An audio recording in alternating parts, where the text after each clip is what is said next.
আজকে আমি কসম, কোন কোন কসম খেলে শিরিক হবে সেই নিয়ে আমার আলোচনা। তো রাসূল সাল্লাল্লাহু আলাইহি ওয়াসাল্লাম কি বলেছেন, আমরা আগে সেই কথাটা শুনি। বিশ্বনবী হযরত মুহাম্মদ সাল্লাল্লাহু আলাইহি ওয়াসাল্লাম বলেন, যে ব্যক্তি আল্লাহ তাআলা ছাড়া অন্য কোনো ব্যক্তি কিংবা বস্তুর কসম খাবে সে মুশরিক হয়ে যাবে। নাউযুবিল্লাহ।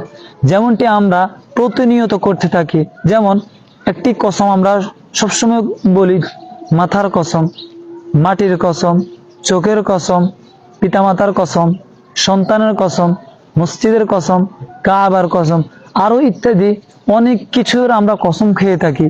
তো এই যত ধরনের আল্লাহ তাআলা ছাড়া যত ধরনের কসম খাওয়া হয় সবগুলো শিরিক।